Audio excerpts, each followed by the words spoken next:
அன்பான சகோதர சகோதரர்களே, தேவ பிள்ளைகளே, கிறிஸ்துவின் மனவாட்டிகளே, உங்கள் அனைவருக்கும் நம்ம ஆண்டவராக இயேசு கிறிஸ்துவின் கிருபையும் சமாதானமும் நம்மில் என்றும் உண்டாயிருப்பதாக. ஆமென். இந்த நாளிலும் பரிசுத்தாவின் வெளிப்படுத்துகிற சத்தியத்திற்காக நன்றி செலுத்துவோம். இந்த நாளில் எல்லாம் தெரியும். இங்கே பார்த்தீங்கன்னா நம்மில் அநேகருக்கு பார்த்தீங்கன்னா வேதத்தை படித்திருந்தாலும் அவர்களுக்குள்ளாக ஒரு காரியம் உண்டு, எனக்கு பைபிள் முழுவதும் நாம் தெரியும் எனக்கு அப்படின்னு. இது தப்பு அல்ல, இது தப்பு கிடையாது. ஆனால் அது அவங்களோட விசுவாசம். தேவன் அதை குற்றமாகவே என்ன இல்லை. ஆனால் அங்கு உலகப்பூர்வமான மாமிஷம் வந்துடக்கூடாது.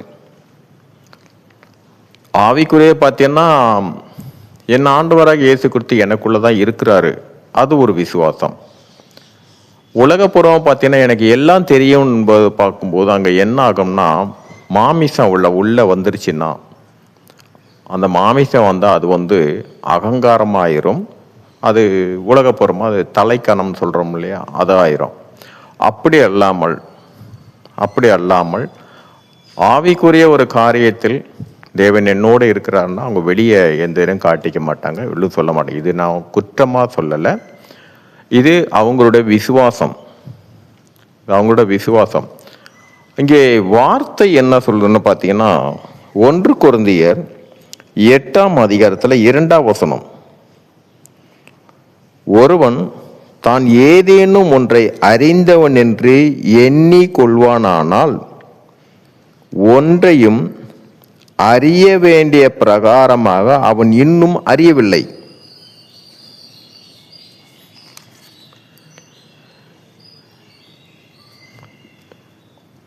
ஒன்று எனக்கு தெரியும் என்று நம்ம நினைக்கும் போது பார்த்தீங்கன்னா அது அவங்களோட விசுவாசத்தின்படி அவங்க உணர்ந்து கொண்ட அவங்களோட விசுவாசம்.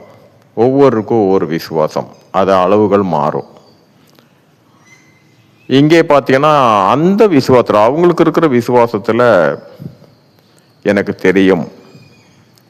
ஆனால் இங்கே வேத வார்த்தைகள் என்ன சொல்லப்படுதுன்னு பார்த்தீங்கன்னா, ஒருவன் தான் ஏதேனும் ஒன்றை அறிந்தவன் என்று எண்ணி கொள்வானானால் ஒன்றையும் அறிய வேண்டிய பிரகாரமாக அவன் இன்னும் அறியவில்லை. அப்போ ஒரு சபையில் ஒரு ஊழியக்காரரு போதிக்கிறாரு, அப்போ அது தப்பா? அதைப்படி தானே நாங்கள் செய்கிறோம்? அல்ல, இது தவறே கிடையாது. ஏனென்றால் ஒவ்வொருத்தருக்கும் அவர்களுடைய விசுவாச அளவின்படி வெளிப்படும். இதை தேவன் அவளுக்கு வெளிப்படுத்துறதும் அதுதான். ஏனென்றால் யாருடைய விசுவாசத்தின் அளவும்படி, யார் அந்த வார்த்தையை எந்த விசுவாசத்தில் அவர்கள் ஏற்றுக்கொண்டார்களோ அதுக்கு ஏற்ற மாதிரி வார்த்தை வெளிப்படும். வார்த்தை தான், அங்கே விசுவாசத்தின் அளவு தான் மாறும். அப்போ அறிய வேண்டிய பிரகாரமா நான் வேதத்தை எப்படி அறிந்து கொள்வது? சத்தியத்தின்படி நான் அறிந்து கொள்ளணும். எனக்கு ஒருத்தங்க எடுக்கிற தேவ செய்தி எனக்கு என் மனசுக்கு அது சரியா ஏற்றுக்கொள்ள முடியல. அப்போ இது ஒரிஜினல் நான் எங்கே போய் தேடுறது? எப்படி எனக்கு கிடைக்கும்?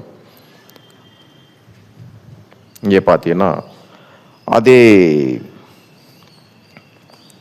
மத்தேயு 23ஆம் அதிகாரத்தில் 8ஆவது வசனம். இங்கே நம்ம ஆண்டவராக இயேசு கிறிஸ்து சொல்றார், மத்தேயு 23:8, நீங்களோ ரப்பி என்று அழைக்கப்படாதிருங்கள், கிறிஸ்து ஒருவரே உங்களுக்கு போதகராய் இருக்கிறார், நீங்கள் எல்லோரும் சகோதரராய் இருக்கிறீர்கள். அப்போ கிறிஸ்து ஒருவரே உங்களுக்கு போதகராய் இருக்கிறார். எப்போ நம்ம ஒரிஜினல் நம்ம தெரிஞ்சு கொள்ளணுமா, அப்போ நம் ஆண்டவராக இயேசு இடத்திலிருந்து அப்போ நம்மளோட விசுவாசத்தின் அளவு மாறணும். நம்மளோட விசுவாசத்தின் அளவு மாறணும் போது, அந்த விசுவாசத்தின் அளவு மாறும்போது நம் ஆண்டவராகிய இயேசு கிறிஸ்து நம்மளோட இடைப்படுறத